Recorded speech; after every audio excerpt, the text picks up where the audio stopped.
శ్రీమాత్రే నమ. ఇప్పుడు వాస్తురీత్యా గృహంలో తూర్పు దిక్కు దోషాలు ఏర్పడడం వల్ల ఎటువంటి సమస్యలు వస్తాయి అని మనం తెలుసుకునే ప్రయత్నం చేద్దాం. తూర్పు సూర్య భగవానుడికి సంబంధించింది. అలాగే ఇంటి యజమాని వారికి దాని మీద ప్రభావం ఉంటుందన్నమాట. ముఖ్యంగా తండ్రి అనుకుందాం. ఆ ఇంటి యజమాని అంటే బాధ్యత వహించేవాడు కూడా వస్తుంది. చాలా సందర్భాల్లో పెద్ద కుమారుడు కూడా కొంతవరకు ఇది వర్తించడం జరుగుతూ ఉంటుంది. ఎవరైతే ఆ కుటుంబాన్ని లీడ్ చేస్తుంటారో వారి మీద తూర్పు దిశ ప్రభావం ఉంటుంది.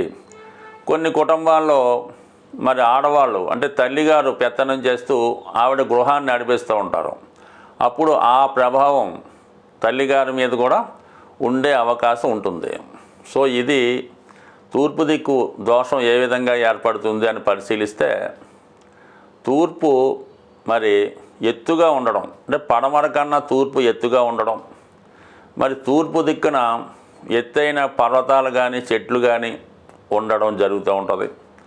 అలాగే ప్రహరీ గోడల్లో మిగతా చుట్టూ ప్రహరీ గోడ కన్నా తూర్పు ప్రహరీ గోడ ఎత్తుగా ఉండడం, అలాగే తూర్పు భాగంలో ఏవైనా గోతులు లాంటివి ఉండడం, పెద్ద పెద్ద బండరాళ్ళు ఉండడం జరుగుతూ ఉంటుంది. అలాగే మిగతా గృహంలో మిగతా ద్వారబంధాలు గుమ్మాల కన్నా తూర్పు దిక్కు ఉన్నటువంటి ప్రధాన సింహద్వారం కొంత పెద్దదిగా ఉండడం జరుగుతూ ఉంటుంది. అలాగే గోతులు నూతులు అలాంటివి ఏర్పడ్డా కూడా మొత్తం మీద తూర్పు ప్రభావం ఏర్పడుతుంది. తూర్పు ఎప్పుడు కూడా చాలా పరిశుభ్రంగా ఉండాలి.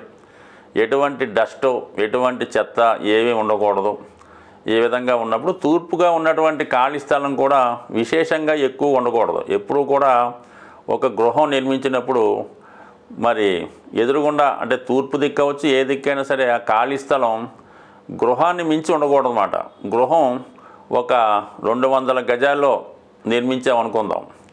ఆ తూర్పు దిక్కున ఉన్నటువంటి ఖాళీ స్థలం కేవలం ఒక 100 గజాల్లో 50 గజాల్లో ఉండాలి తప్ప 200 గజాలు 300 గజాలు ఎక్కువ ఖాళీ స్థలం ఉన్నప్పుడు ఖచ్చితంగా ఆ గృహం నెమ్మదిగా శిథిలావస్థకు చేరుకుంటూ ఉంటుంది. మీరు ఎప్పుడన్నా గమనించండి, పాత రాజభవనాలు కానీ పెద్ద పెద్ద బిల్డింగులు చాలా వరకు గ్రామాల్లో అది కనబడుతుంటాయి. వాళ్ళకి ఏంటంటే గృహం కన్నా ఖాళీ స్థలం ఎక్కువగా ఉండడం వల్ల అది జరుగుతూ ఉంటుంది. సో ఇది చాలామంది గమనించరు. ఎక్కువగా అది అంటే ఏదన్నా నెమ్మదిగా ఆ ప్రభావం చూపుతూ ఉంటుంది. వాస్తు అన్నది ఏంటంటే అది 2-3 తరాల తర్వాత చూపించవచ్చు. అందువల్ల ఏంటంటే ఈ విధంగా దోషాలు ఏర్పడడం జరుగుతూ ఉంటుంది. మరి ఎక్కువగా ఈ తూర్పు దోషం ఉన్న యజమానికి మీద ఎక్కువ ప్రభావం చూపుతుంది. ఎందుకంటే అతని యొక్క ఆదాయం పైన, సంపాదన పైన, నేమ్ అండ్ ఫేమ్ పైన, వారి యొక్క ఆరోగ్యం పైన, అతని యొక్క చెడు అలవాట్లు, అతని యొక్క దైనందిన జీవితంలో నడవడిక ఇవన్నీ కూడా తూర్పు దోషం వల్ల ఏర్పడుతుంటాయి. ఒక గృహంలో ఆ యజమాని వ్యసనాల బారిన పడుతున్నాడు, అనుకోకుండా అనారోగ్య సమస్యలు వస్తున్నాయి, హాస్పిటల్కి ఎక్కువ ధనం తగలేస్తున్నాడు అనుకుంటే మాత్రం ఖచ్చితంగా ఆ తూర్పులో దోషం ఉన్నట్టుగానే భావించి ఆ తూర్పుగా ఉన్నటువంటి దోషాన్ని సరిచేసుకోవాలన్నమాట. అంటే జాతకుడి యొక్క జన్మజాతకంలో కూడా రవి దశ అనుకూలంగా లేనప్పుడు అతను నివసిస్తున్నటువంటి గృహంలో తూర్పు యొక్క ప్రభావం చూపి ఈ రెండు కోయిన్సైడ్గా యజమాని మీద ప్రభావం చూపడం జరుగుతూ ఉంటుంది. ఆ పరిస్థితుల్లో జాతకుడు ఏం చేయాలంటే సూర్య భగవానుని ఎక్కువగా పూజించాలి. మరి సూర్య ఆరాధన వల్ల, సత్యనారాయణ స్వామి వ్రతం చేయడం వల్ల, గృహంలో ఏదో ఒక హోమం చేయడం వల్ల జాతకుడు ప్రతిరోజు సూర్య నమస్కారం ఆదిత్యోదయం చేసుకొని నియమంగా నిష్టగా ఉండడం వల్ల మరి ఆరోగ్య సమస్యలు అయితే సాంప్రదాయంగా వస్తున్నటువంటి 12 నమస్కారాల రూపంలో జాతకుడు సాధన చేయొచ్చు.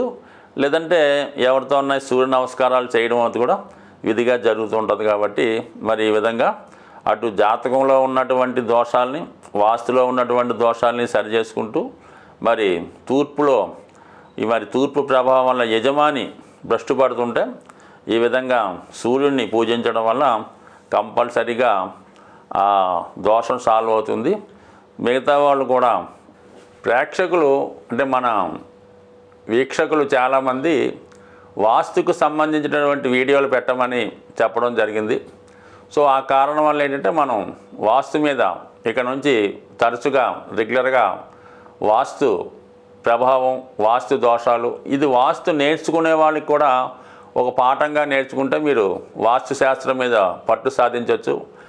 అనేక మంది అనేక రకాలుగా వాస్తు రీత్యా చెప్పినప్పుడు కూడా ప్రధానంగా వాస్తు అన్నది ఒకటే ఉంటుంది. దానికి మూల గ్రంథాలు ఆధారంగా, అనుభవం ఆధారంగా చెప్పడం జరుగుతూ ఉంటుంది. సో మన ఛానల్ని ఈ వాస్తు అభిమానులు ఎవరైనా ఉన్నా ఇటువంటి వీడియోలు ఇంకా కావాలన్నా ముందుగా సబ్స్క్రైబ్ చేసుకోండి.